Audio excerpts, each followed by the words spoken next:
We are here in ancient Chevron. I'm standing on a staircase that is 4,500 years old next to a wall that is just as old. On the other side of the staircase is another wall which is only 3,800 years old. Avraham Avinu lived 4,000 years ago. He negotiated in Chevron with the Hittites. He had to get up to the gate of the city. It is very likely that Avraham Avinu walked up these stairs here to get to that gate and negotiate with Ephron Hachiti. The verse tells us in Bereshis Chav Gimel 23, first verse, Vayuchaya Sara, the life of Sarah, 100 shana, 20 shana, 7 shanim, shnei chaya Sara. Sarah Imeinu lived for 127 years. Vatamat Sara bekiryat Arba, hi Chevron, be'eretz Canaan. Sarah Imeinu died in Kiryat Arba, which is Chevron, in the land of Canaan. Vayavo Avraham lispod leSara v'lifkota. And Avraham came to eulogize Sarah and to weep for her. And Avraham then went up these stairs to negotiate with Ephron Hachiti, and they were talking. And Ephron, it says there, Yoshev betoch b'nei chet. And Ephron answers Avraham, Be'oznei b'nei chet, audible to the b'nei chet, L'chol boe shore iroi lemor, audible to all the people who came to the gate of the city, saying, and he was telling him, man, just bury her. It's for free. The cave, the field, just do it. And Avraham said, I want to buy it. And Ephron said, money? Oh, money! No problem. 400 pieces of silver. And Avraham Avinu paid him 400 choice pieces of silver. And all that happened up there. And the verse tells us at the end, Vayar comes de Ephron, and the field went up. Asher b'Machpelah, that was in the Machpelah. Asher lifnei Mamre, that was below Mamre. Hasadeh, the field. V'hame'ara, and the cave. Asher bo, that was in the field. V'chol ha'etz, and all the trees, and all the borders around it. LeAvraham, lemikneh, to Avraham as a possession. Le'einei, visible. Bnei chet, to all the bnei chet. Bechol boy shar iro, all the people who came to the gate, which this staircase here must have led up to it.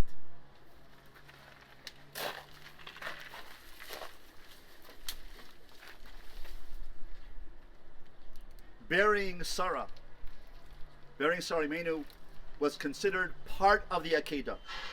Chazal tell us that part of the Akeidah was the burying of Sarah after the Akeidah. And Rashi tells us on the pasuk, Lispod leSara v'livkosa, Avraham Avinu came to eulogize Sarah and to cry over her.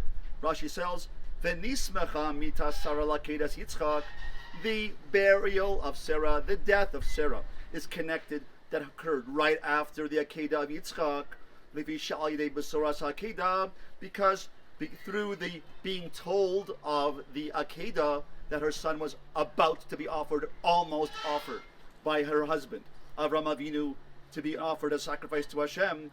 Shniz Damid Benal Shchita, her son was offered to Shchita. He was opportunized, almost sacrificed. The Kimat Shalonish had it almost sacrificed. Parchanish Masa, she got a shock. She had a heart attack, Ilu. And she said, my son was almost sacrificed? My son that I prayed for so many years? And because of that, she lost her life. Her heart stopped. Parcha mimena v'meta, and she died. This is Rashi quoting the Tanchuma Chav Gimel. So notice that these words are livkosa, are words of questioning, that Avraham Avinu had the opportunity to question at this time when he brought her to burial. And Rashi tells us, crying over her, it was a possibility that Avraham Avinu said to himself, the Akeidah happened and she died because of the Akeidah? Maybe I made a mistake. It could have occurred to Avraham Avinu that maybe since the Akeidah caused Sarah to die, she heard the Akeidah and she died, Parcha Nishmasa Umeta, her soul left her and she died. Maybe I shouldn't have done it. It was a test of Avraham Avinu as part of the Akeidah, to say that even after the Akeidah, since he lost his wife, maybe I made a mistake. And these are the words that Rashi says from the Tanchuma that could have entered Avraham Avinu's mind, that maybe I made a mistake after having done the Akeidah. I lost my wife. This is wrong of me. He could have been toihe al harishonim. He could have forgotten. He could have regretted the earlier actions of the Akeidah, and then he would have lost everything. He would have lost all his merits because of the Akeidah. He had 10 tests, but part of the last test, the Akeidah, was this burial of Sarah, and realizing that it wasn't because of the Akeidah. It was not a mistake on his part to do the Akeidah. Rather, the words are, Vayu shnei chayei Sara mea shana ve'esrim shana ve'sheva shanim. This was her time. She lived 100 years and 20 years and 7 years. Her time to leave this world was now. She lived a full life, and therefore it was not because of the Akeidah. And this test was withstood by Avraham Avinu. He withstood the test to think that maybe I made a mistake. Maybe I regret doing the Akeidah because I lost my wife because of it. And therefore he said no. Vayama Sara, she died a full life, after a full life, 100 years, and 20 years, and 7 years. Hashem determined her time to die was now. She lived a full life. The proof of this is that Avram withstood the test, because it says, Vayavo Avram lispod l'Sara v'lif kosa. In the word lif kosa, to cry for her, in the Torah it's written with a small chaf. To cry over her with a small chaf. Not a big chaf, not a large regular chaf. That it was a full crying, as if we would lose somebody in the prime of our life. And I want to dedicate the following words to the memory of my late brother-in-law, David Menachem ben Lipman Eliyahu Brown. David Brown, who died 32 years ago in Baltimore on his way to the Masiba, a Purim party at Ner Yisrael Yeshiva. He died 32 years ago at the age of 20. And that was a crying, a full chaf. We cried a full chaf, a full cry for that young man. He was a young man who was a Ben Torah, he was a Talmud Chacham, he was a kind person. Anyone who came to the yeshiva, he welcomed them, he showed them around, he made them feel comfortable. He once took his tzitzis and gave his tzitzis to a person in 5th grade. He gave his tzitzis off his own back and said, you want to keep frum? You want to be frum? You want to keep tzitzis? You don't have tzitzis? Take my tzitzis. And he went home and got his own tzitzis. But he was a person who gave of himself. He was like Avraham Avinu. And since he walked in the footsteps of Avinu, we're trying to walk here today in the footsteps of Avraham Avinu. My late brother-in-law, David Brown, walked in the footsteps of the chesed of Avraham Avinu, and his memory should be for a blessing. But our crying for a young man at the age of 20, when we sat Shiva for him, and the days afterwards, and the days we've never forgotten, the loss of such a great loss of our dear brother-in-law, my wife's brother, David Brown, that was a full crying. But this crying of Avraham Avinu was a small chaf. Why? He realized that this was her time. 100 years, 20 years, 7 years, she fulfilled her destiny. I could say that my brother-in-law, as the Gemara says, Yesh kona olamo b'sha achas, a person can acquire their world to come in 1 hour. My late brother-in-law, David Brown, acquired his world to come in 1 hour, meaning in 20 years. Sarah Imeinu acquired her place in the world to come after 127 years. But they both fulfilled their destiny, even though it was a young tragedy that he died at a young age, and she died at a full age of 127. Both achieved their destiny. That is what Emunah is. Emunah means even if someone loses someone in an early age, lo aleinu, Rahman al-Itzlan, as we did to our late brother and brother-in-law. It was her time, it was Sarah's time, it was my brother-in-law's time to learn in the higher worlds with Rav Moshe Feinstein Zatzal, who gave a bracha to my mother-in-law when she was pregnant that she would have a son. And Rav Moshe died the same year as my brother-in-law, and they're learning together in Shemayim. He's learning as a Talmud of Rav Moshe Feinstein Zatzal. And therefore, when Avraham Avinu realized that this was her time, it was not because of the Akeidah. He was not toya al harishonim. He was not regretting the acts of the Akeidah. He believed that Hashem determined the time of a person's life and death, and therefore he passed that test as well. In davening in Mariv, we say, "V'haser Satan milfanenu u'me'acharenu." Remove the negative thoughts, remove the Satan, the negative inclination, the Yetzer Hara, from before us and from after us. The Nesiva Shalom tells us that the Yetzer Hara tells us before we do something, he says, do this. This you should try. Try this. This is new.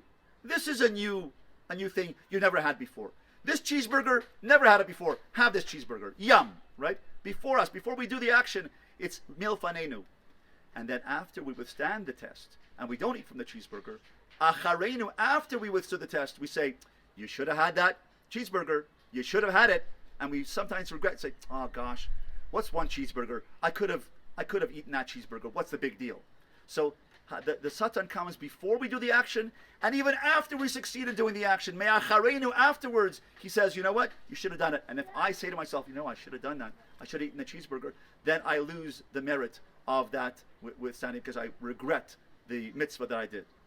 Avraham Avinu was a person who followed this, the hasir satan milfanenu ume'acharenu. After he did the Akeidah, he passed the test milfanenu. He was told to bring his son, his only son, Yitzchak, to the Akeidah, and he fulfilled that test. And after the Akeidah, the Satan put thoughts in his mind saying, maybe you regret it because you lost your wife. After the act of the Akeidah, Avraham Avinu passed that test as well. Milfanenu ume'acharenu. After the test, he did not regret what he did. She died at the right time because she died in the hands of Hashem. And therefore, when it says in the Torah, V'hemin b'Hashem v'yachshever letzedakah, he believed in God, and God considered it to be righteousness. Tzedakah. Says Rashi, HaKadosh Baruch Hu chashva le'Avram l'schus u'letzedakah al ha'emuna she'hemin bo. That Hashem considered to Avraham Avinu a merit and a tzedakah, a righteousness, because of the emunah that he believed in him. The test of the Akeidah was a test of emunah. There are 10 tests of emunah, 10 tests of faith. Avraham Avinu passed all those 10 tests before the test and after the test, including the test of burying Sarah.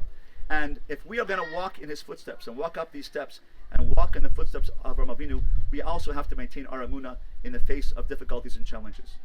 The Nesiva Shalom tells us that as children of Avraham Avinu, as he went through 10 tests, every single Jew goes through 10 tests of emunah.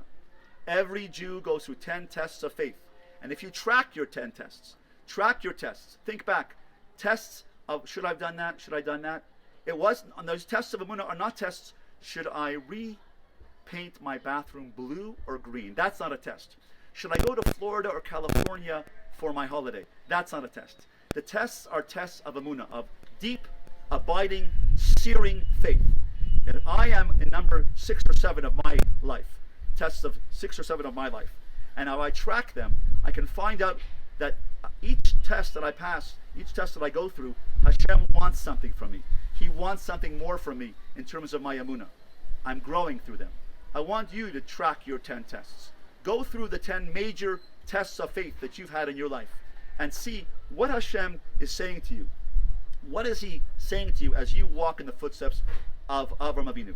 Let us go now and let us walk in his footsteps. I'm going to walk with you and Daniel up these steps. And let's walk together up these steps and walk in his footsteps. Literally and figuratively walk in the footsteps of Avraham Avinu means the footsteps of chesed, the footsteps of emunah, of faith. Let's walk in his footsteps to shar iro and maintain our faith in Hashem. Let's draw strength from these steps.